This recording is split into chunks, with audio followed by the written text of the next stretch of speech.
Bom dia, pessoal. Nós estamos aqui para mais um episódio da Educação Científica Cidadã.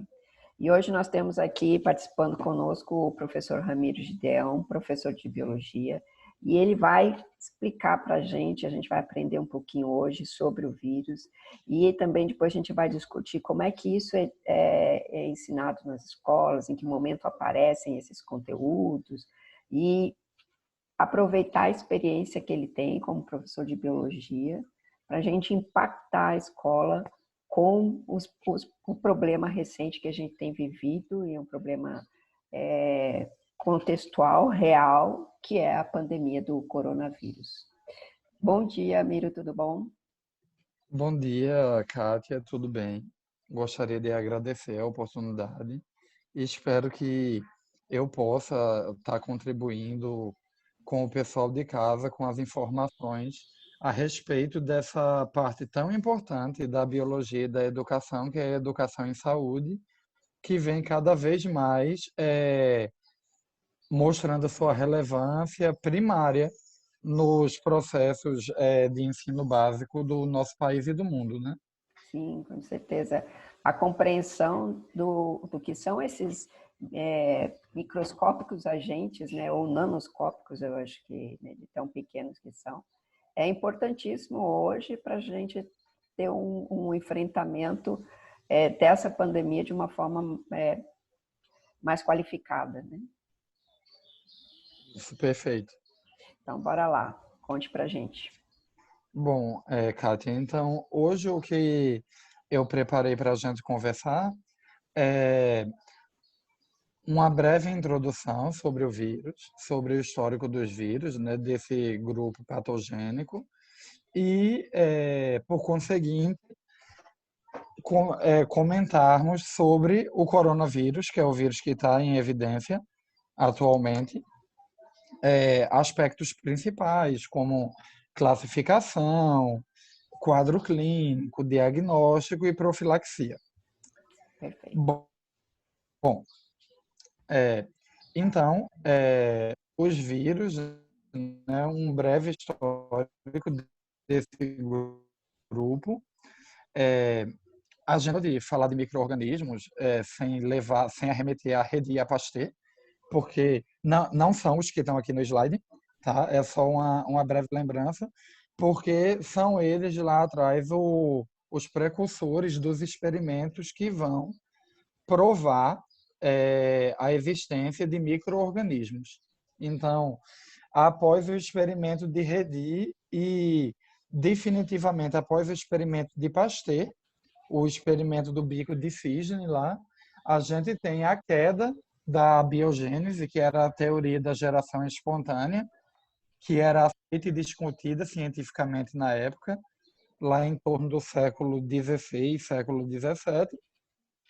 E aí a fundamentação sólida da biogênese, a teoria que diz que para surgir vida é necessário que surja a partir de um outro ser vivo pré-existente. E nesse experimento do bico de cisne, a gente aí fundamenta a biogênese e abre as possibilidades para discussão de micro-organismos. Claro que depois também a gente tem a, a construção do primeiro microscópio uniocular, que também vai permitir nesse momento, mesmo de forma muito basal, o vislumbramento desse mundo microscópico.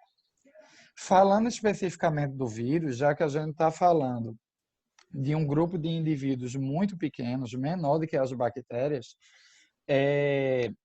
a gente tinha lá em 1884, Charles Chamberlain, ele fez um filtro para filtrar compostos líquidos e filtrar bactérias. Então, esse filtro, ao ser passado caldos líquidos nele, eram peneirados as bactérias.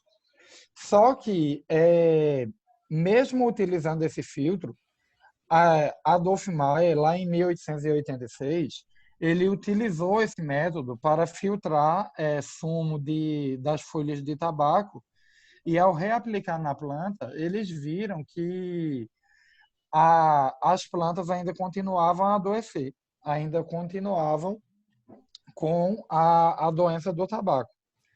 Então, já se dava uma discussão nessa época que existia algo que passou no filtro, que seria menor do que a bactéria. Porém, até esse momento, o que se dizia era que seria substância bacteriana, que seria algum líquido bacteriano que passou pelo filtro e que estaria causando ainda a doença do tabaco. Bom, já lá em 1898, um pesquisador chamado Martinus Bendjerick, ele vai utilizar esse mesmo método de filtração e ele agora começa com a hipótese de que deveria existir algum organismo, algum indivíduo menor do que as bactérias que conseguiam passar no filtro e assim tornar aquele líquido infectante, no caso para o tabaco. No mesmo ano de 1898, Friedrich Loeffler, ele descobre aí, descreve o primeiro patógeno viral, que no caso foi o vírus causador da febre aftosa no gado. Então, através de estudo do Bendjerick, a gente vai ter aí o início da discussão de que se existe algum outro organismo ali muito menor, algum outro indivíduo, se surge aí pela primeira vez o termo vírus, mas só a partir dos estudos de Loeffler é que a gente vai ter a descrição e a descoberta do primeiro grupo viral, que seria o grupo que vai ocasionar a febre aftosa no gado. E aí, com o avanço das técnicas científicas, dos métodos, a humanidade foi descobrindo diversos grupos virais e aí estudando as características desses vírus. Então, hoje sabe-se que esses vírus são microscópicos, menores do que as células, muito menores do que as células, menores do que as bactérias. Então, são indivíduos que vão estar parasitando células e bactérias. Quando eu me refiro a células, eu estou querendo me referir a células de indivíduos pluricelulares, já que as bactérias são unicelulares, ou seja, a própria célula é o corpo do indivíduo. Então, são indivíduos que não é possível ser observados a olho nu e que não são todos os microscópios que vão ter a potência de resolução, de aumento que vai conseguir permitir que a gente observe esses indivíduos. Eles vão ser acelulares. Então, é importante, antes de a gente pontuar essas características aqui, a gente lembrar das características dos seres vivos que são determinadas pela biologia. Então, para ser considerado um ser vivo, é necessário que os organismos apresentem 6 características paralelamente. Então, não é 5 das 6, não é 4 das 6 características. É necessário que o indivíduo apresente as 6 características ao mesmo tempo para ele ser considerado ser vivo e ser classificado dentro do sistema de classificação atual dos seres vivos. Essas 6 características, elas são a de organização celular, então o indivíduo precisa ter célula, a de metabolismo, então o indivíduo é necessário que esse indivíduo possua metabolismo e seja capaz de metabolizar as diferentes reações que o seu corpo necessita, que sua estrutura corpórea necessita, seja de anabolismo ou de catabolismo, ou seja uma ação de produção de energia ou de consumo de energia. Esse indivíduo ele é necessário para ser considerado um ser vivo que ele seja capaz de se reproduzir por conta própria, sem ser dependente de estar parasitando ou estar vivendo em anexo a outro ser vivo. É necessário que esse indivíduo ele possua material genético, seja de RNA ou de DNA. é necessário que esse indivíduo ele possua a capacidade de se adaptar e evoluir, e é necessário que esse indivíduo apresente uma propriedade chamada excitabilidade, que é a propriedade de reação a estímulos do meio ambiente. Então, esse indivíduo ele tem que ser capaz a reagir à mudança de temperatura, ao contato mecânico ou físico, ou às mudanças de iluminação, à mudança climática. Então, esse indivíduo ele precisa ser capaz de reagir aos estímulos que o meio pode inferir a eles.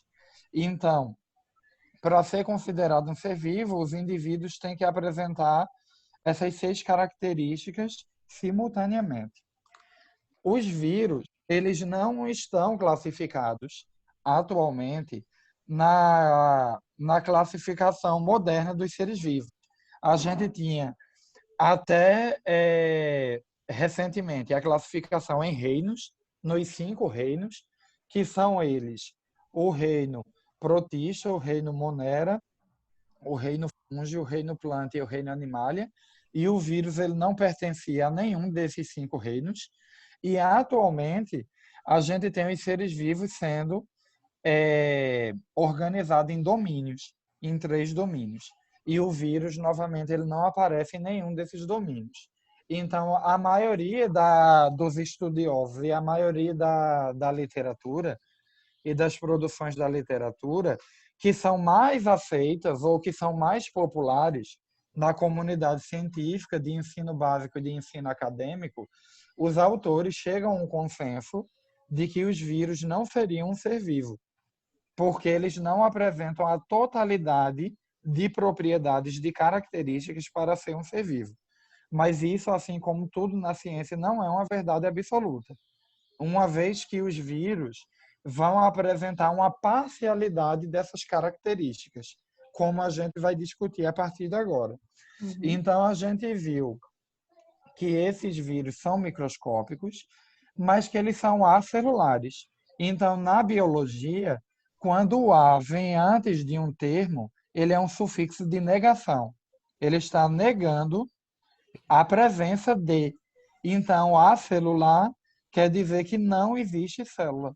Então, o vírus são indivíduos que não vão possuir células. Então, isso já esbarra, já confronta a primeira propriedade essencial para ser considerado um ser vivo, que é a propriedade de organização celular, de possuir célula. Então, os vírus serão acelulares. Eles não possuem célula. Porém, ele possui material genético, que pode ser de DNA ou de RNA. Então, veja que paradoxo, uma parcialidade das propriedades. Embora eles não possuam células, mas eles possuem material genético. E esse material genético poderá ser de DNA ou de RNA. Então, a gente vai ter vírus, a gente vai ter patógenos, que vai possuir o seu material genético de DNA, e a gente vai ter grupos de vírus que vai possuir o seu material genético de RNA. Então, lembrando, DNA, ácido desoxirribonucleico, e RNA, ácido ribonucleico. Então, vai ser serão os materiais genéticos fundamentais para a expressão de atividade metabólica nesses indivíduos e, inclusive, para o repasse das informações hereditárias e genéticas de ascendência para descendência de todos os indivíduos. Todos os vírus vão possuir capsídio. Então, quando a gente for analisar a morfologia viral mais na frente, a gente vai ver que nem todo vírus possui envelope, mas todos os vírus vai possuir capsídio, que vai ser uma estrutura capsular, não é uma cápsula, é uma estrutura muito basal, muito rudimentar, inferior à cápsula, e que esse capsídio ele vai ter justamente a função de proteger o material genético do vírus, que é o que vai estar dentro dele. A reprodução desses indivíduos será intracelular. Porque a gente vai ver que esses indivíduos eles são parasitas intracelular obrigatórios. O que é que isso quer dizer, Kátia? Isso quer dizer que esses indivíduos eles não possuem atividade metabólica alguma fora do hospedeiro. Então, já é uma outra propriedade, uma outra característica que vai de frente com as características dos seres vivos. Porque, para ser considerado um ser vivo pelo sistema atual de classificação, esses organismos deveriam ser capazes de de possuir metabolismo próprio, seja anabólico ou catabólico, e de se reproduzir também de maneira própria. Só que esses indivíduos, eles são parasitas intracelulares obrigatórios e por isso eles só apresentam qualquer atividade metabólica quando estão dentro da célula-alvo, quando estão parasitando o hospedeiro. E aí, consequentemente, eles também só conseguem se reproduzir quando estão dentro da célula-alvo.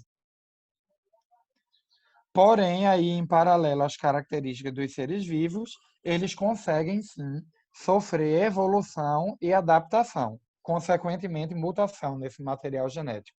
Então, é um grupo de indivíduos que vai apresentar uma parcialidade nas características dos seres vivos.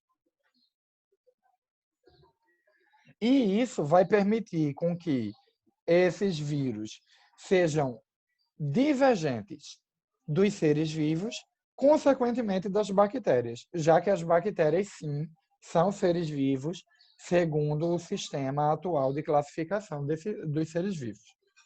Então, uma bactéria ela já vai possuir célula, ela vai ser unicelular. O vírus ele era acelular, ele não possui célula. Por possuir célula, essa bactéria vai poder ser classificada quanto ao nível de organização do material genético dentro da célula. Então, a bactéria ela vai ser procarionte, porque dentre uma série de características que ela vai apresentar a ausência do sistema de endomembranas. E então, a ausência desse sistema de endomembranas impede que a bactéria possua o envelope nuclear, o núcleo. Essas bactérias elas vão ter metabolismo próprio, embora alguns sejam parasitas, e elas poderão ser autotrófas ou heterotrófas. Isso quer dizer que esse grupo de organismo ele vai obter sua nutrição, ele vai obter a sua energia essencial para sobreviver através de processos autótrofos, ou seja, processos onde o próprio indivíduo produz energia e esse processo deriva de quimiossíntese ou de fotossíntese.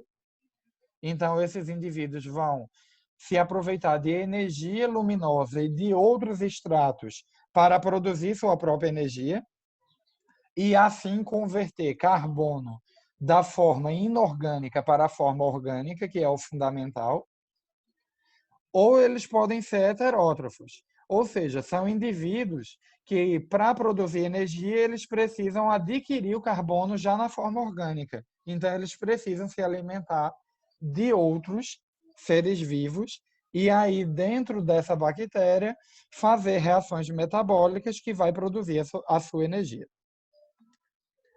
Bom, elas poderão ser coloniais, o que não é o caso dos vírus. Então, os vírus eles vão ser únicos.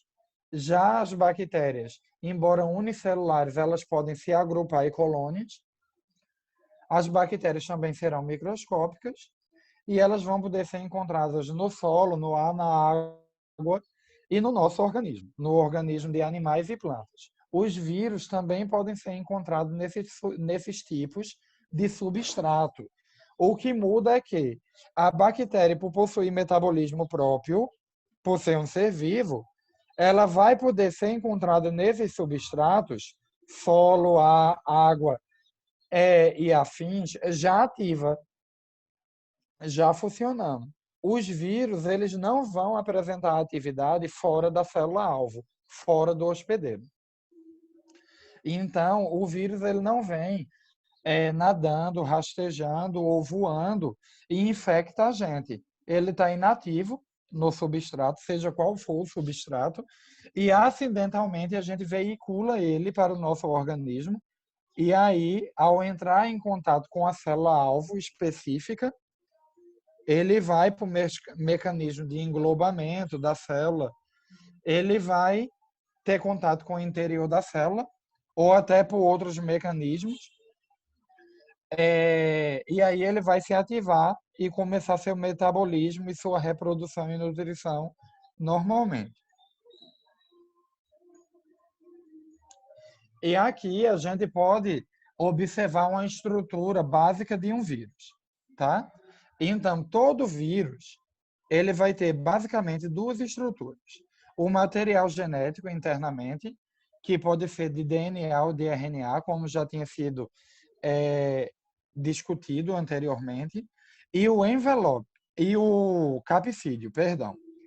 O capsídeo vai ser essa estrutura pós o material genético, essa estrutura em verde, que arremete a uma cápsula, mas não é uma cápsula, é uma estrutura muito basal, muito rudimentar.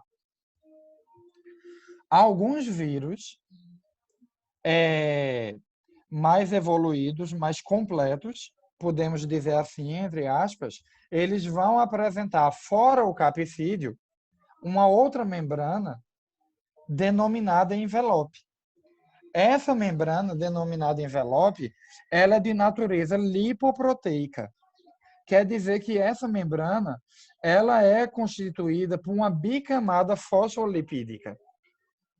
Então, o mesmo fosfolipídio que forma as membranas celulares dos seres vivos.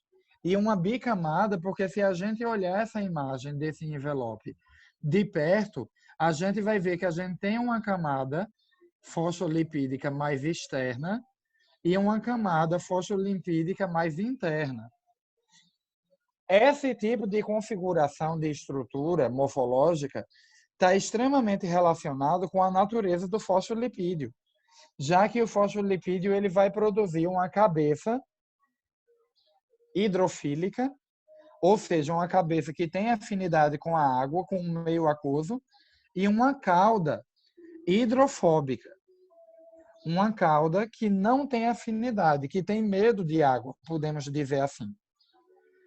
E como o fosfolipídio ele possui essa natureza, quanto à sua afinidade com a água, uma configuração em bicamada permite com que as cabeças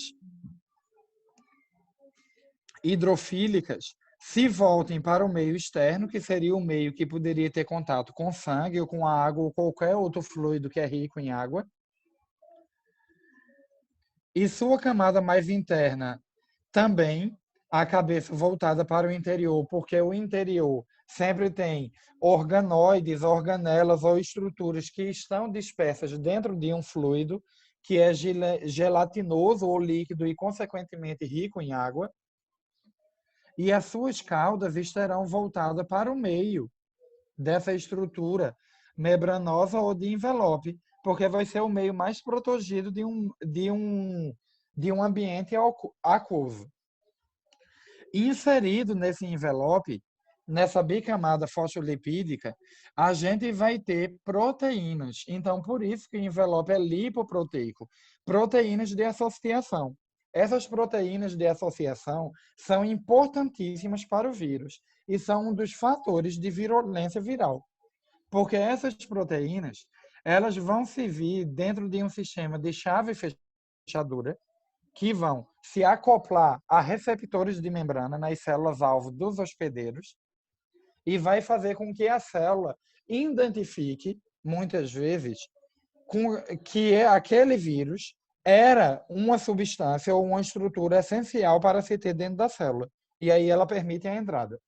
Isso em casos onde não há englobamento, já que a célula, principalmente a nossa célula, uma célula eucariótica, ela é uma estrutura predatória e ela é programada para predar, para englobar estruturas menores que chegam ao seu redor de membrana. Bom, o que é necessário a gente discutir é que nem todo vírus é igual.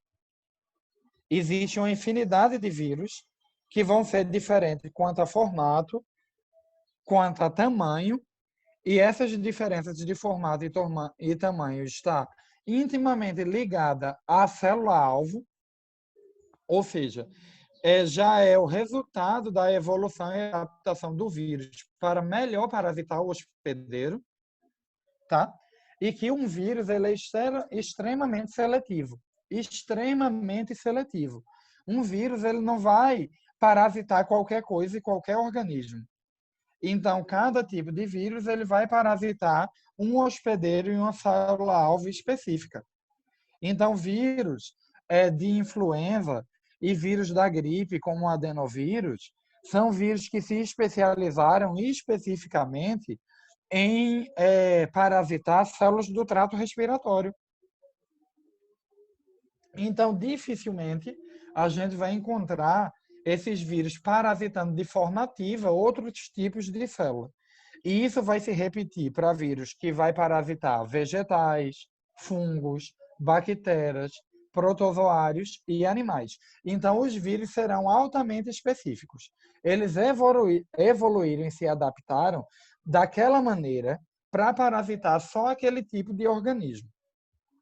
Eu trago aqui para exemplificar o vírus do HIV, que é um vírus envelopado, o vírus da hepatite B, que também é um vírus envelopado, assim como o do corona. O ebola vírus, vejo que já tem um formato e uma dimensão totalmente diferente dos anteriores. O adenovírus, porque já é um vírus que vai causar as gripes comuns, as conjuntivites e assim. Os vírus das influenzas e o bacteriófago, totalmente diferente dos anteriores, porque, como o nome já sugere, bactério, bactéria, fago. Então, um vírus que vai parasitar especificamente bactérias. Especificamente. Então, veja que em 6 exemplos a gente tem vírus com morfologia, com estrutura anatômica e morfológica totalmente diferente, com tamanhos diferentes, e que vão parasitar hospedeiros e células-alvos também diferentes. Bom, e quanto aos mecanismos de reprodução viral? Quanto ao ciclo de vida desses vírus? Quanto ao tipo de ciclo de vida, os vírus vão apresentar 2 tipos de reprodução. Quanto ao ciclo lítico, um ciclo imediato, um ciclo de resposta imediata, e um ciclo lisogênico, um ciclo que apresenta uma etapa de latência, que apresenta uma etapa de dormência, de hibernação, e que o indivíduo parasitado pode passar anos, décadas parasitado sem apresentar a doença ou qualquer sintomatologia, ou pode vir a óbito de causas naturais, de velhice e nunca adoecer, nunca apresentar a doença. Bom, então, o ciclo lítico, eu tenho aqui um esquema de bacteriófago, porque o bacteriófago é um vírus que a gente utiliza ele como padrão para ensinar vírus no ensino básico de biologia, que no caso do slide anterior a gente está tratando desse último vírus aqui, o bacteriófago. Então, geralmente a gente utiliza ele para representar os ciclos de vida. E aqui eu tenho uma imagem, eu tenho um esquema que vai apresentar os 2 ciclos de vida em conjunto. Porque quando a gente for observar o ciclo mais para frente, separadamente, a gente vai ver que o vírus ele pode apresentar ciclo lisogênico, mas por fatores de virulência e fatores de imunodeficiência que a gente vai discutir, ele pode mudar de ciclo lisogênico para lítico. E aí, desencadear a moléstia, desencadear a doença. Então, a gente consegue observar aqui que eu tenho o vírus o bacteriófago, e que eu tenho uma bactéria, um organismo muito simples unicelular. No ciclo lítico, esse vírus ele vai montar na bactéria, né? Então ele vai aderir à superfície da membrana da bactéria ou da parede celular, caso seja uma bactéria que possua parede celular. E aí ele vai secretar enzimas que digerem aquele trecho da membrana. E isso permite com que ele injete no interior da bactéria o seu material genético, que está representado aqui em vermelho. Dentro da bactéria, esse material genético vai comandar o interior da bactéria, ele vai se duplicar, esse material genético vai se duplicar, vai se dividir, se tornando vários, e quando ele termina de se dividir, ele vai comandar as organelas, as estruturas internas da bactéria a produzir a sua estrutura corpórea novamente, formando aí no interior da bactéria vários vírus, que aí quando ela está repleta de vírus, ela estoura e lança novamente por meio ou por substrato novos vírus que irão ocasionar o mesmo ciclo. Então, os vírus que parasitam o ser humano, animais e plantas e possuem ciclo lítico acontecem dessa mesma maneira. Já no ciclo lisogênico, ao lado, a gente vai ter o vírus novamente aderindo à membrana ou à parede, injetando o material genético, só que dessa vez o material genético do vírus, ele se liga ao material genético da própria célula. Se a gente observar essa imagem aqui, não sei se está dando para ver eu mexer com o mouse, no interior a gente tem o material genético da bactéria, o DNA circular, e a gente nota que o material genético do vírus se uniu a esse material genético. Então, a célula ela não nota que está parasitada. Começou a fazer parte do material genético dela. Então, nessa forma de ciclo lisogênico, o vírus ele pode ficar inativo, em latência, por anos. E aí, toda vez que a célula se divide, ela, consequentemente, divide o material genético dela própria e, junto com ele, o material genético do vírus. Então, ao longo de um período de tempo, de meses, de anos, a gente vai ter várias células filhas bichadas, podemos dizer assim, ou seja, que estão com o material genético viral inserido no seu próprio material genético, por fatores de imunodeficiência. Ou seja, quando o indivíduo se torna HIV/AIDS, ou durante o final da gestação, ou por uso prolongado de antibióticos, está aí a importância de não se automedicar, tá? Ou por esquemas terapêuticos como quimioterapia ou radioterapia. Todos esses processos tornam uma pessoa imunodeprimida, e uma pessoa imunodeprimida pode alavancar a mudança do ciclo lisogênico para o lítico. Então, esse vírus, esse DNA viral se reativa, e agora a gente tem várias milhares de células parasitadas, e ele agora começa a duplicar esse DNA viral, a obrigar a célula a produzir estruturas virais e a destruir as células.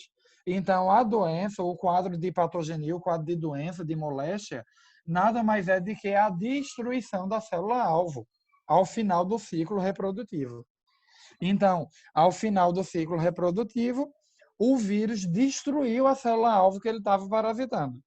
Então, como a gente está falando de milhares de células sendo parasitadas, aí a gente tem todos aqueles quadros de, no caso dos vírus do sistema respiratório, de inflamação da garganta, porque a gente está ferindo, a gente está destruindo células do trato respiratório superior e que vai causar um processo inflamatório ali. Bom, mais na frente eu tenho a esquematização desses tipos de ciclo. Bom, então o ciclo lítico vai provocar a morte celular do hospedeiro, como eu já tinha adiantado. Aqui eu tenho discriminadamente as etapas desse ciclo lítico, como eu já tinha comentado. Então, a gente tem a adesão do vírus à membrana celular.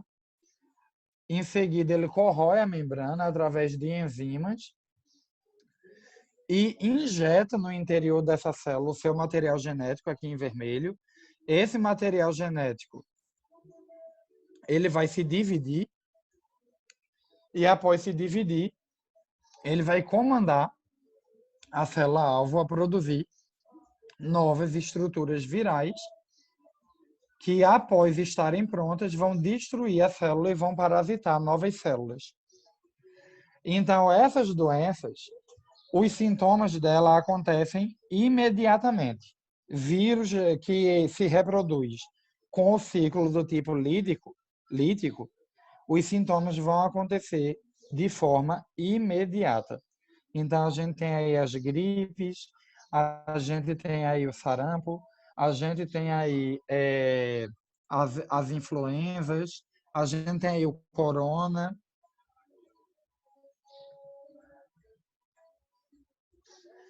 E agora, vamos ver um esquema que exemplifica isso acontecendo. Então, vejamos. Eu tenho aqui uma bactéria e aqui eu tenho um bacteriófago, um vírus que parasita a bactéria. Ele corroeu a membrana ou a parede celular e injetou seu material genético aqui dentro dela, do citoplasma. Esse material genético agora tem condições de se dividir e de coordenar que a célula produza novas estruturas virais, que, ao término desse processo, irão destruir a célula-alvo, irão destruir a célula hospedeira e, assim, parasitar novas células. Bom, e como eu já tinha adiantado, no ciclo lisogênico, eu não tenho essa resposta imediata de reprodução. Eu vou ter, veja novamente, eu tenho aqui o bacteriófago, ele aderiu à membrana, à parede celular, e aí ele corroeu essas estruturas e injetou seu material genético dentro. O material genético da bactéria está aqui representado em azul e o viral está representado em vermelho. Esse material genético se liga de imediato ao material genético da própria célula e, com isso, a célula ela não identifica que ela está parasitada. Esse vírus fica inativo, fica em latência e, consequentemente, o nosso sistema imune não identifica, não entende que a gente está parasitado. É o que acontece, por exemplo, no caso do HIV. O vírus HIV, o vírus da imunodeficiência humana, ele é um vírus de ciclo lisogênico. Toda vez que a célula passar por divisão celular, que ela se dividir, consequentemente ela divide o seu material genético e o viral. Então a gente dá origem aí a uma célula que vai possuir, aliás, a gente tem uma célula que vai dar origem a duas células filhas que vai ambas possuir o material genético viral. E esse processo de divisão celular ele é constante, então ele vai acontecer constantemente ao longo da vida do indivíduo, do hospedeiro, tá? As doenças geralmente causadas por ciclo lisogênico, elas tendem a ser incuráveis, justamente pelos fatores de virulência ligados à latência do vírus dentro do hospedeiro e a camuflar, né, esse patógeno. Então, o organismo, ele não identifica o vírus quando o vírus está em latência, quando ele está inativo, quando ele está ligado ao material genético da célula-alvo. Então, como os fármacos eles conseguem, hoje em dia, até eliminar o vírus ativo, o vírus que está na corrente sanguínea em forma ativa. Ou seja, o vírus que já mudou de ciclo lisogênico para lítico. Mas o vírus que está inativo, os fármacos não são eficientes na eliminação desse vírus, porque isso implicaria em destruir as células saudáveis, as células do próprio hospedeiro. Porém, aí no caso do HIV, a gente já tem fármacos muito bons que conseguem eliminar mais de 99% dos vírus ativos na corrente sanguínea. Então, o indivíduo que ele está sendo acompanhado, que ele clinicamente, que ele faz os exames, que ele tem um hábito de vida saudável, em termos de dieta, de exercício físico, da não ingestão de bebidas alcoólicas e de droga, e que ele toma o fármaco para fazer o controle, é um indivíduo que ele possui o vírus do HIV, por exemplo, em um nível insignificante na corrente sanguínea, e essa taxa ela não é infecciosa. Então, esse indivíduo, quando acompanhado e medicado, ele é um indivíduo que vai ter uma vida extremamente normal, que vai ter uma vida saudável e que é um parceiro sexual seguro, embora que, claro, o recomendado seja a utilização do preservativo, tá? Bom, então, por fatores de imunodepressão, como eu já citei, a gente pode ter a indução do ciclo lisogênico paralítico. Então, quando o organismo se torna imunodepressivo, quando o seu sistema imunitário baixa, quando o seu sistema imunológico sofre queda por vários fatores, feitos eu já citei, como quimio e radioterapia, uso inadequado ou prolongado de antibióticos, final de gestação, indivíduo HIV e AIDS, indivíduos idosos. Esse hospedeiro sofre uma queda muito drástica no sistema imunológico e aí esse vírus ele sofre uma indução. Ele muda de reprodução lisogênica para lítica. E aí ele começa a destruir as células realmente. E esse processo de destruição de célula é o que caracteriza a doença. Toda doença viral. E, inclusive o HIV. Então, o indivíduo HIV é diferente do indivíduo HIV/AIDS. O indivíduo HIV é o indivíduo que ele tem o vírus, já foi detectado, mas ele ainda não tem a doença. Então, o vírus ainda está em latência, ainda está em ciclo lisogênico. E não existe uma garantia que esse indivíduo que está latente, que não é HIV/AIDS, só é HIV, não existe uma garantia que ele se torne HIV/AIDS. Ele pode viver a vida toda, existem casos na literatura, o indivíduo vive a vida toda e nunca desenvolve a doença. Por isso que é importante dos exames periódicos. Então, independente, né, das pessoas que têm o parceiro sexual fixo, fazer pelo menos de 6 em 6 meses o exame para HIV, porque caso descoberto no início, a gente tem um tratamento e uma resposta muito boa, e isso pode impedir do hospedeiro de desenvolver a doença. O que vai dar uma qualidade de vida diferente, vai dar uma qualidade de vida ímpar ao hospedeiro. Porque esse paciente que descobriu logo no início e ainda não se tornou um indivíduo HIV/AIDS, ainda não desenvolveu a doença, ao tomar o medicamento e ao viver com hábitos de vida adequados, ele vai diminuir muito a chance de ter a doença. Se ele não tem a doença, ele vai ter um indivíduo com uma qualidade de vida normal, uma qualidade de vida muito boa.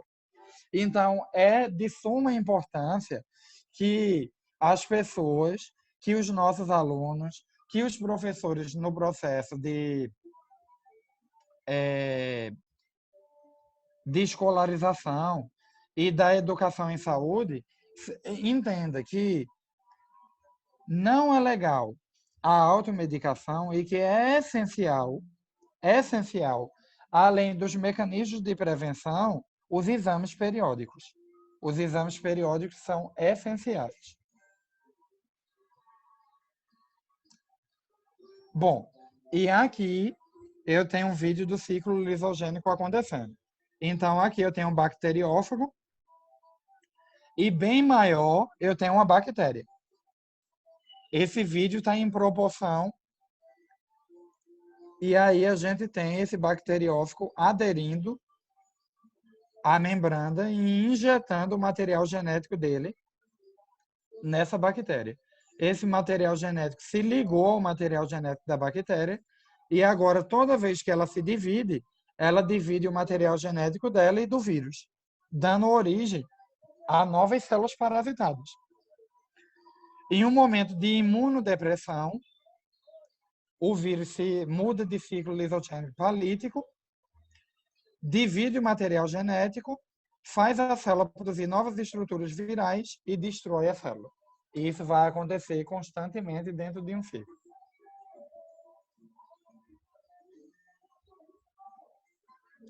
Bom, e dentro do ciclo lítico e lisogênico, a gente ainda tem os mecanismos de reprodução por retrovírus. Os retrovírus, eles vão possuir como seu material genético o RNA, que é uma fita única, e associado a esse RNA, eles vão possuir uma enzima chamada de transcriptase reversa. Por que é que a gente chama esse vírus de retrovírus? Porque esse vírus, ele faz ciclo lisogênico, mas embora ele faça ciclo lisogênico, o seu material genético é RNA. Então, como é que um vírus que faz ciclo lisogênico, ele vai ligar RNA a DNA ao DNA do hospedeiro? Não tem como. O DNA do hospedeiro é uma fita dupla. O RNA viral é uma fita única. Então, como ligar essa fita única a uma fita dupla? Então, para isso, ele tem uma enzima chamada transcriptase reversa, que vai converter o RNA viral em DNA viral. E esse DNA viral, agora sim, consegue se ligar ao DNA do hospedeiro. Então, a transcriptase reversa, essa enzima, vai converter RNA viral em DNA viral. E esse DNA viral vai se ligar, sim, ao DNA da célula-alvo. E uma vez ligado, ele agora manda comandos para a célula para que ela produza o material genético viral, que é RNA. Então, veja o caminho, a estratégia que o vírus toma. Ele possui como material genético RNA viral. Para poder parasitar a célula, ele conta com a enzima transcriptase reversa, que vai converter RNA viral em DNA viral para que ele se ligue ao material genético da célula. E uma vez ligado, ele agora produz RNA viral, que é o material genético viral. Depois do RNA viral produzido, ele comanda a célula a produzir a estrutura corpórea do vírus. Essa estrutura corpórea do vírus vai se desinvaginar da membrana da própria célula e vai sair para o meio extracelular, dando origem aqui a novos vírus. Lembrando que esses mecanismos também podem acontecer por endocitose, ou seja, englobamento. A célula vê uma estrutura menor do que ela é predatória e ela engole aquela estrutura sólida. Então, esse englobamento da estrutura sólida a gente chama de endocitose, um mecanismo de endocitose, que é um mecanismo de englobamento da própria célula, natural da própria célula. Bom, aqui ao lado a gente pontua as etapas que eu já expliquei. A gente vai ter no interior da célula a mudança de RNA viral para DNA viral através da transcriptase reversa. Esse DNA viral vai se ligar ao material genético da célula, ao DNA da célula, e agora vai comandar a produção de mais RNA viral. E esse RNA viral vai comandar a produção das estruturas corpóreas do vírus, formando, assim, novos vírus. Então, a gente tem exemplos de vírus que são retrovírus, a influenza e o HIV.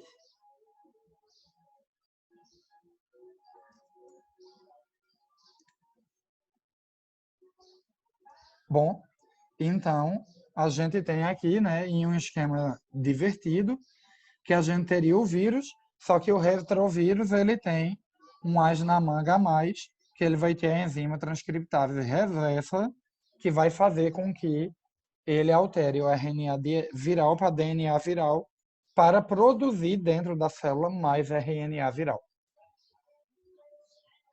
E aqui, novamente, eu tenho um vídeo para a gente ver isso acontecendo na Vera.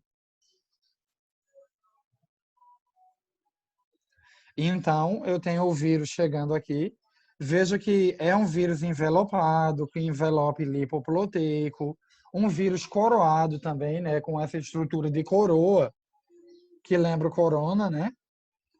E a gente veja para que vai servir as proteínas de associação, que estão inseridas no envelope. A proteína de associação chegou e se conectou a um receptor de membrana da célula. E isso vai mandar um sinal para a célula que aquilo é legal, que pode permitir a entrada daquela estrutura.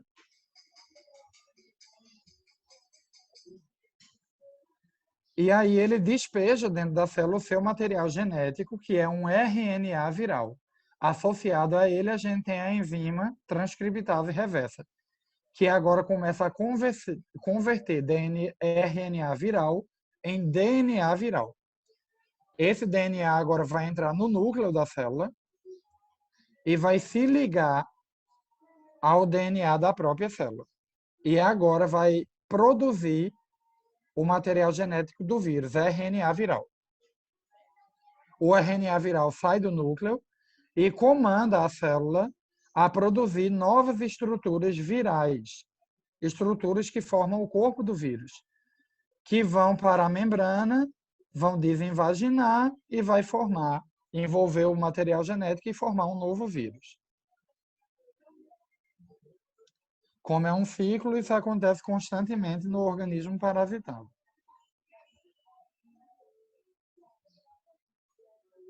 Bom, e aí a gente chega no coronavírus. Então, o Covid-19, ele é um vírus descoberto e descrito atual na nossa espécie, emergente, né, relativamente atual, porque foi descoberto e descrito casos entre dezembro, final de novembro de 2019 para cá, e ele pertence a um grupo de vírus do grupo dos coronavírus que vai possuir o envelope e as proteínas de associação que vai dar essa característica de coroa. E por isso corona. Já se conhecia os outros 6 micro-organismos que formavam o grupo. Desses outros 6 micro-organismos, 2 exerciam importância clínica, porque eles desenvolviam importantes quadros clínicos de síndrome respiratória aguda, que isso é o SARS e o MERS. Mas agora surge o Covid-19, e esse Covid-19 com um alto padrão de virulência,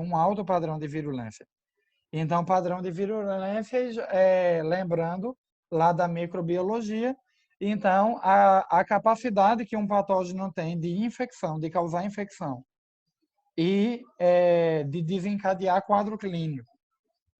Então, um vírus descoberto recentemente, um vírus que, assim como o SARS e o MERS, vai ter animais reservatórios e que não eram indivíduos que parasitavam primariamente a nossa espécie, mas aí como eles possuem aquela propriedade de adaptação e evolução, eles sofrem mutação, e no caso desses vírus especificamente, eles sofreram mutação por seleção natural para passar a parasitar a nossa espécie.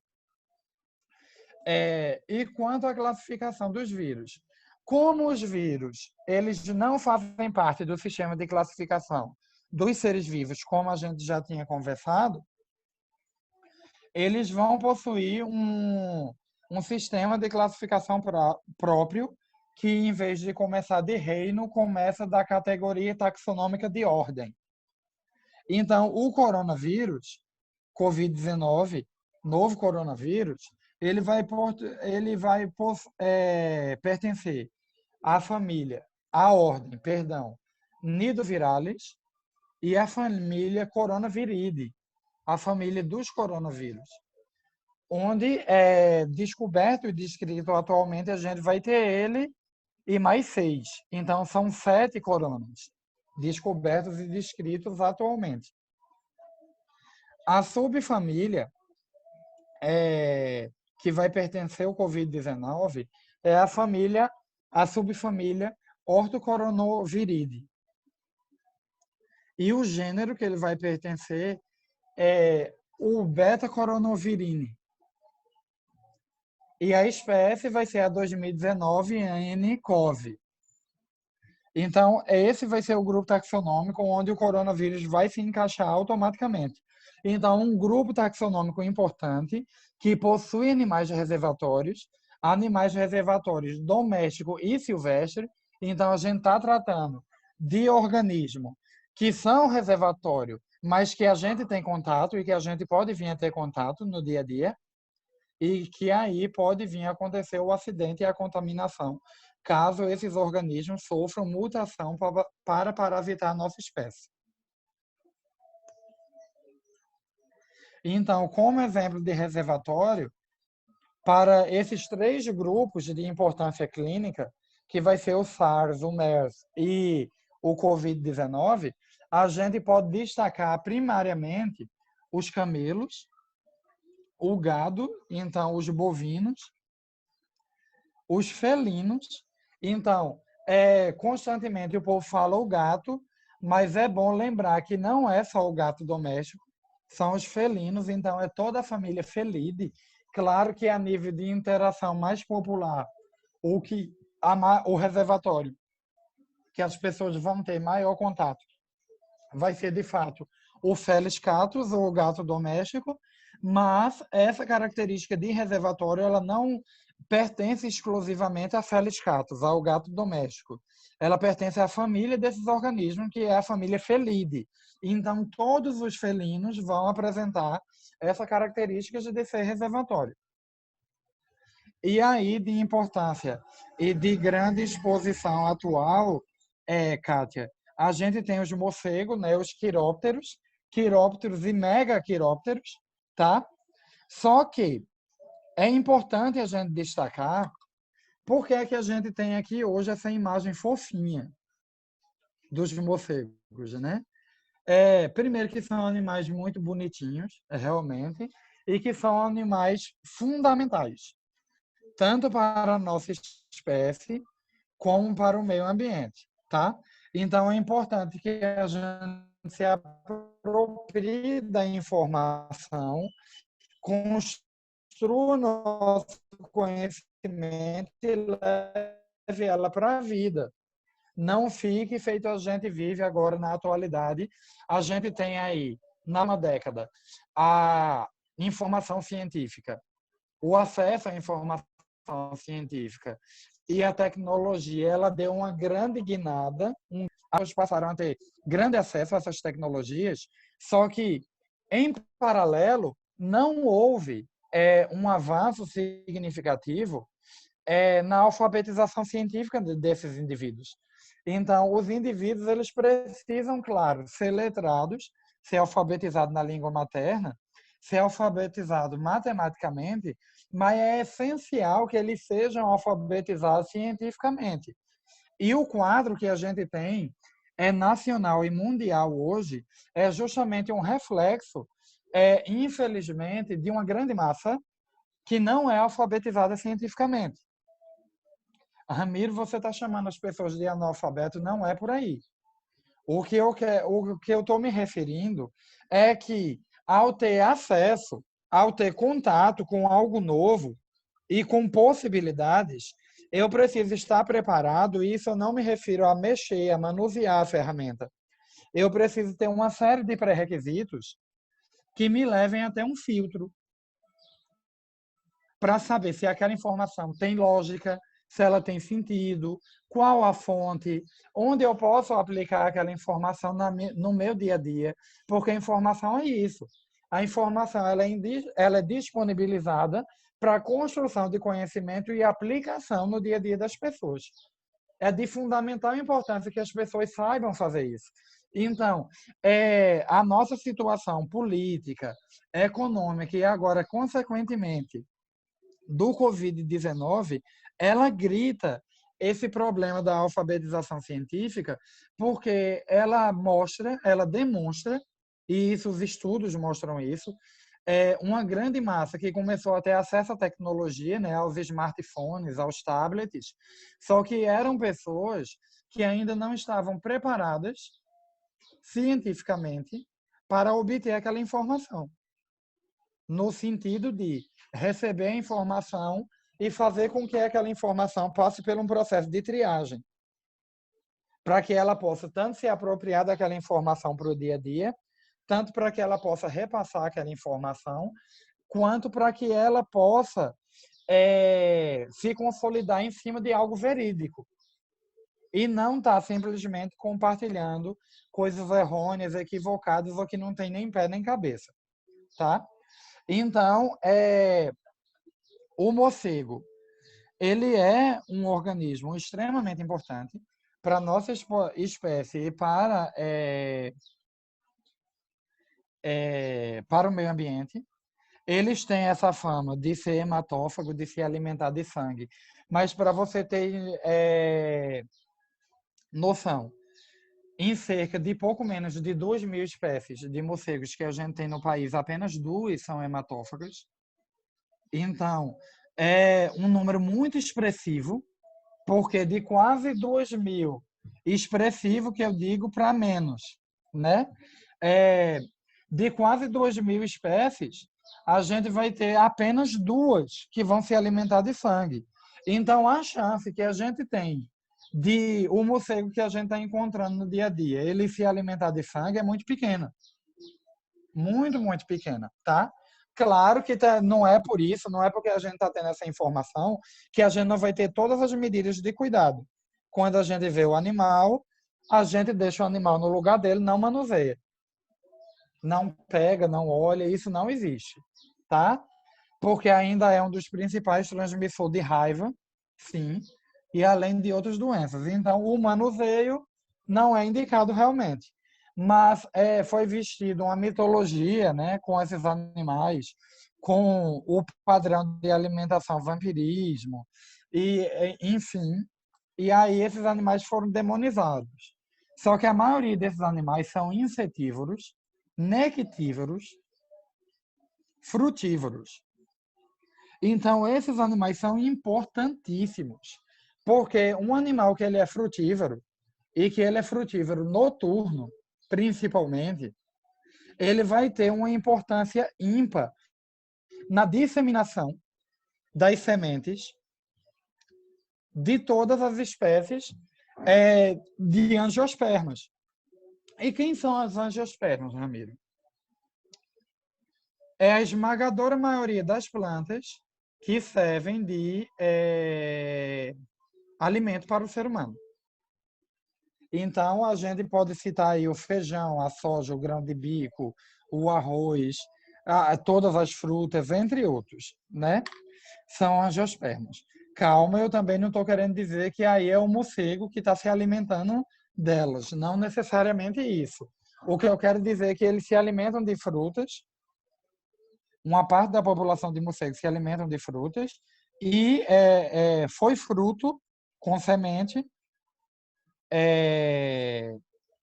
e flores, né? Vai ser a angiosperma. Então, a angiosperma é importantíssima para o meio ambiente, tanto para a alimentação quanto para a sustentação do ecossistema. E esses organismos, esses morcegos, os quirópteros e os megaquirópteros, eles que vão fazer a disseminação dessas sementes, que vai ser importante para o reflorestamento, enfim, ainda vai ter outras importâncias ecológicas. E quanto ao nectívoro, ele apresenta uma importância ímpar, porque ao se alimentar de néctar, os organismos que se alimentam de néctar, eles vão estar se alimentando primariamente do néctar de flores noturnas, de flores que só abrem à noite. Então, se esses organismos não vivessem, não existissem, não existiria organismo que iria polinizar essas flores à noite. Porque os principais polinizadores são quem? São abelhas, alguns besouros e aves. E aves. Claro que a gente também tem alguns primatas. Só que a maioria desses polinizadores são diurnos. São diurnos. Então, quem é que iria polinizar essas flores da noite? Então, o morcego vem aí, claro que tem outros polinizadores noturnos também, mas ele é um importante polinizador. E aí, a gente chega, por exemplo, a bananeira, por exemplo, é polinizada noturnamente e é uma fruta de importância para a indústria, para a alimentação e de importância econômica. Então, são animais de extrema importância, tá? Então, são animais que precisam ser respeitados. Caso a nossa espécie respeitem esses animais, as áreas desses animais, os hábitats, os mecanismos de vida desses animais, eles são extremamente benéficos ao equilíbrio ambiental e à produção. Então, é importante a gente obter esse tipo de informação para a gente não sair disseminando ódio, preconceito e fake news, né? E aí é feito o caso da origem do próprio Covid, Covid, que a gente vive aí uma época que a gente tem a grande disseminação de informações falsas e que as pessoas chegaram e chegam a dizer que o novo coronavírus ele foi produzido em laboratório pela China e disperso, não é? E onde já sabemos que isso não é verdade, porque em um artigo publicado na Nature, que é, se não a mais importante revista de produção de conteúdo científico, de estudo científico, se não a mais importante e uma das mais importantes no mundo, né? Esse estudo foi publicado agora em março e ele fala justamente da origem. E ele descarta totalmente a possibilidade de o corona ter sido manipulado em laboratório. Porque ao manipular um micro-organismo em laboratório, é deixado marcas em seu material genético, é deixado marcas em um local onde a gente chama sítio de clivagem polibásica, que é um sítio onde a gente tem a produção de proteínas que vai ser extremamente importante para os mecanismos de virulência e de infecção viral. E ao ser investigado o sítio de clivagem polibásica do novo coronavírus e comparado com os demais corona já existentes, isso não é falácia, não é Ramiro que está dizendo, isso é artigo da Nature, março de 2020. Comprovado, não existe marcação. É praticamente impossível fazer a manipulação sem marcação. E aí se levantou a teoria, que está em estudo agora, de ele ter surgido através de seleção natural. E aí eles partem de 3 linhas. Seleção natural no hospedeiro exótico, ou silvestre, enfim. Então, ele teria sofrido seleção natural antes de ser transmitido para o ser humano, e aí passou a nos infectar, né? Definitivamente, podemos dizer assim. Seleção natural durante a transmissão. Então, ao ser passado para o ser humano do hospedeiro anterior para a espécie humana, ele sofreu seleção natural e se adaptou, ou seleção natural pós-transmissão. Então, o ser humano já vinha tendo contato com esse patógeno, ele não apresentava virulência na nossa espécie de ocasionar doença, mas após esses contatos, ele sofreu mutação, seleção natural e passou a nos parasitar. São as 3 teorias qual a comunidade científica séria e extremamente reconhecida e de credibilidade trabalha hoje para descobrir a origem do coronavírus. Ah, Ramiro, mas os asiáticos têm hábitos alimentares peculiares e hábitos de vida peculiares. Novamente, é um caso de falta de informação e de disseminação de ódio e de preconceito.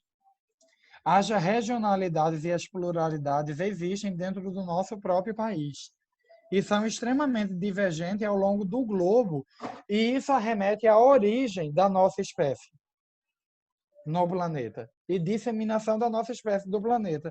A gente não pode, seria extremamente incoerente e hipócrita a gente querer julgar os asiáticos agora pelo hábito de se alimentar de morcego ou de outros animais, por exemplo, sendo que a gente aqui no Nordeste se alimenta de buchada de bode. Então, se a gente chega em um país do exterior e explica que a gente pega as vísceras de um animal e o sangue e os pulmões, né? Todas essas vísceras, e recorta e coloca dentro do estômago e come e acha uma delícia, eles vão abominar. Então, e é uma delícia, a gente acha uma delícia. Então, quem somos nós para ir falar dos hábitos alimentares dos asiáticos? Por exemplo, a gente tem o hábito de ingerir a ostra in natura, não só no Brasil, como mundialmente, e que é deliciosa, mas que oferece uma série de riscos, dependendo de onde foi produzida e como foi produzida. Aí a gente vai aqui para Boa Viagem e toda aquela área litorânea de Pernambuco, do Brasil, aliás. E a gente tem o quê? As ostras sendo coletadas no mangue. E como país de terceiro mundo, enfim, a gente não tem um destino adequado para saneamento, para esgoto e de saneamento básico. E esses dejetos, eles desembocam no rio, que desembocam no mangue, que desembocam no mar. Então, a gente está falando de fezes. Essas ostras são retiradas de lá, muitas vezes do mangue. Então, do mesmo jeito que o corona surgiu na Ásia, através da ingestão ou não de morcegos ou desses tipos de organismos, pessoas aqui do Recife, por exemplo, estão sujeitas a qualquer momento surgir um vírus daqui resultante do consumo de ostra in natura, pois as ostras in natura consumidas por aqui são oriundas de mangue ou de área periférica, onde se tem o lançamento de esgoto, de fezes, que é contaminada com uma série de patógenos. Então, se a gente utiliza o nosso conhecimento, a nossa informação para a gente analisar a questão da pluralidade alimentar, da cultura e das condições de vida ao longo do globo, aplicando nas nossas condições de vida, a gente vai ver que esse vírus ele poderia sim surgir em qualquer outro local. E a gente, inclusive, é endêmico para tantas outras doenças, né? Como leishmaniose, como febre amarela, como toxoplasmose, como tripanosomia americana. Então, seria extremamente injusto ser colocado esse rótulo. Agora, claro, isso não quer dizer que é o adequado, isso não quer dizer que não precise que os padrões alimentares asiáticos, assim como outros padrões alimentares no globo, não necessitam de políticas públicas globais para acompanhamento, para vigilância sanitária mais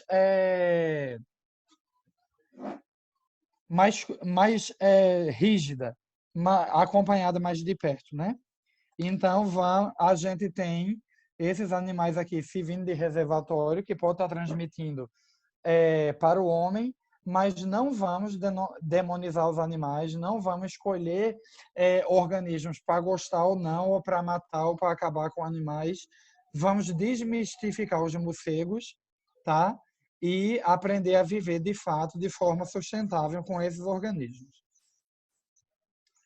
Bom, quanto ao período de incubação do COVID, a gente vai ter, e isso varia muito de organismo para organismo, porque vai depender de fatores de virulência que não dependem apenas do vírus, que depende da situação do indivíduo.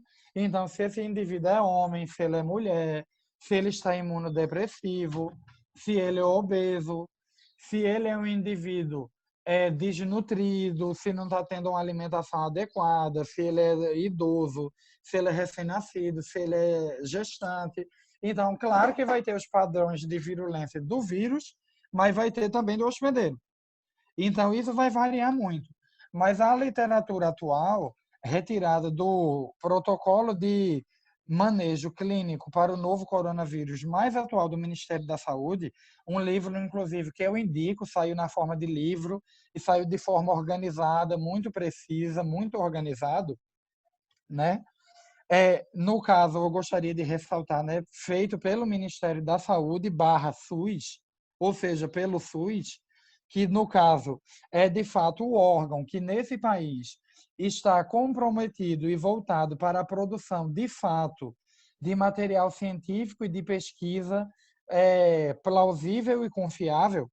A gente não vê iniciativa privada surgindo aí com estudos e dizendo que está gastando rios de dinheiro fazendo estudo ou apontando manuais e afins. Isso não acontece de fato. Então, esse livro ele se chama Protocolo de Manejo Clínico para o Novo Coronavírus. Ele é de agora, de março de 2020.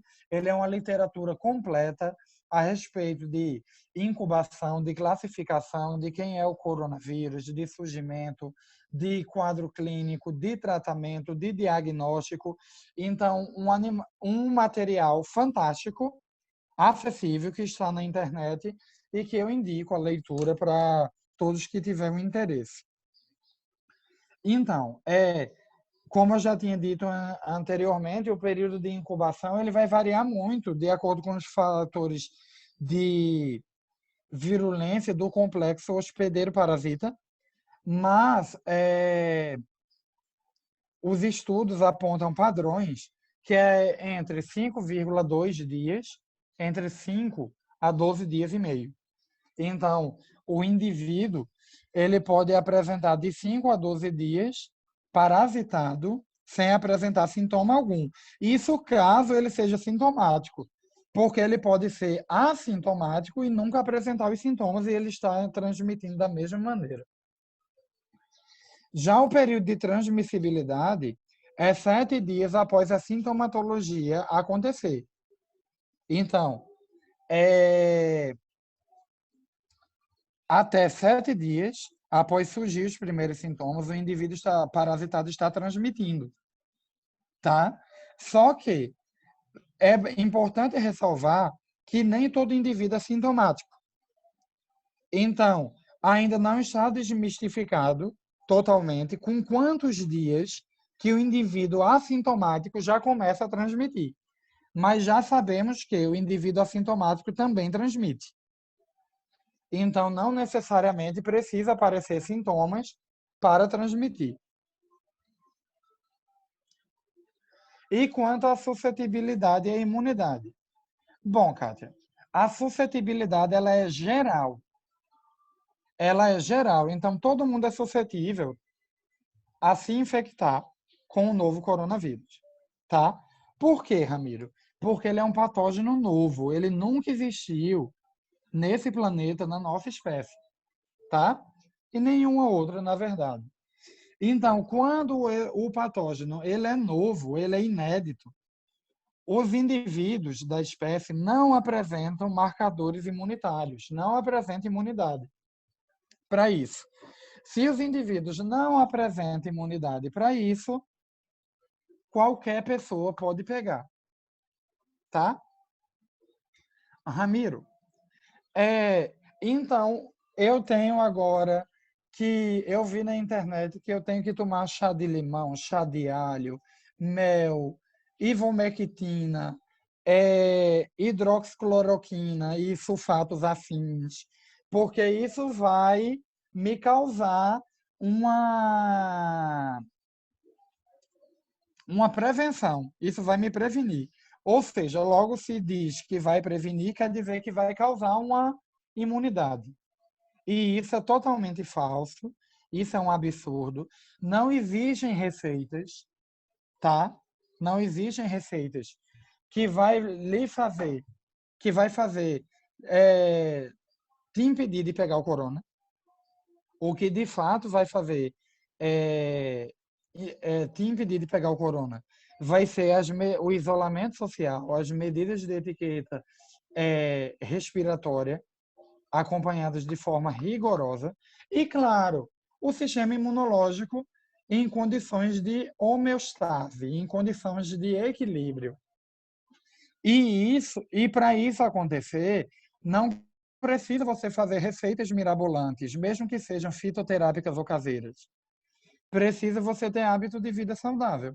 Você ser um indivíduo saudável que está tendo uma alimentação saudável, rica em fibra, rica em vegetais, rica em frutas, em vitaminas, dispensando e evitando alimentos com conservantes, com condimentos, enlatados,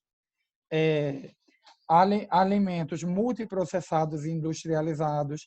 Então, uma pessoa que ela é uma pessoa saudável, ou seja, que ela já não tem outras enfermidades, e que ela tem uma alimentação saudável, rica em fibras, em nutrientes, em vegetais, em vitaminas,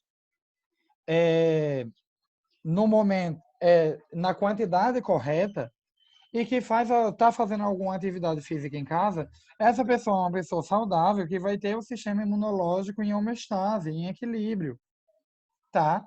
Ramiro, isso vai impedir ela de pegar? Não, porque a suscetibilidade é geral.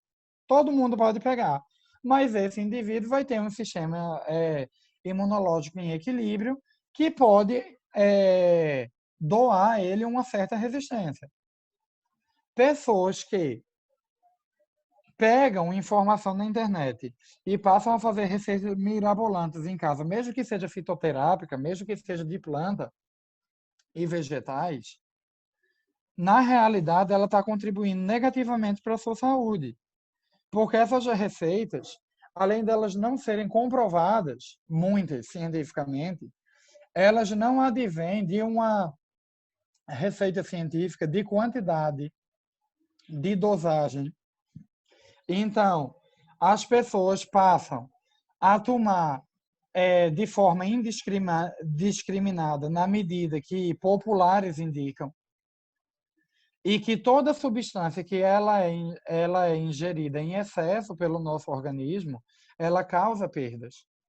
Então, mesmo se for vitaminas, minerais e nutrientes, que sim, poderiam ter alguma comprovação que fortalece o sistema imunológico, ela vai começar a sobrecarregar o rins, ela vai começar a sobrecarregar o baço, ela vai começar a sobrecarregar o fígado, e aí essas pessoas podem ter um outro quadro de outras complicações, e que pode levar essa pessoa a quadros clínicos sérios, ou até a necessitar da entrada no hospital, e aí sim ter contato com o Covid-19, e aí sim ter uma complicação maior, porque já advém de outra complicação que a pessoa mesmo causou.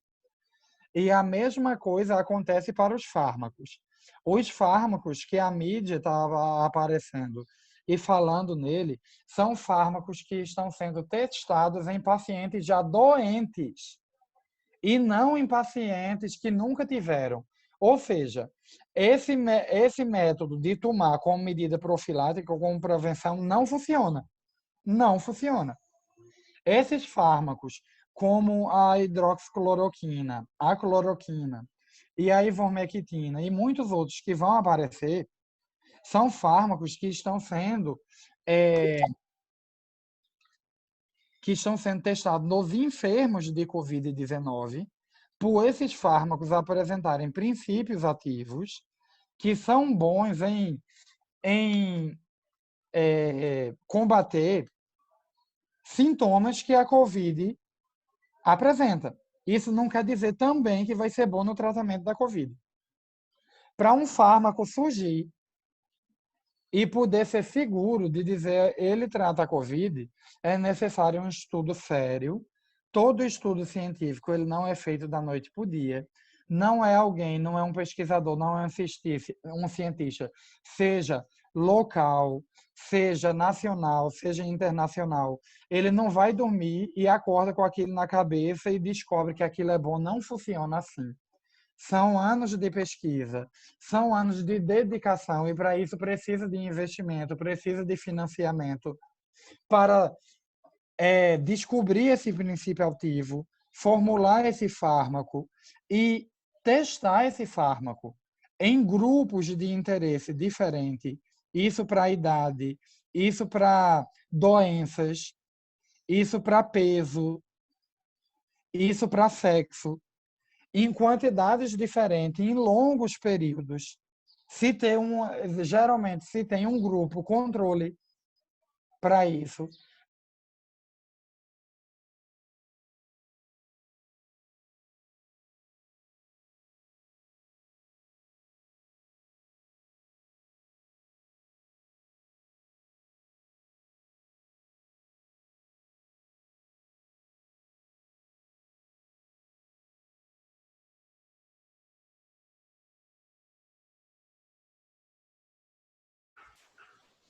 Pessoal, parece que caiu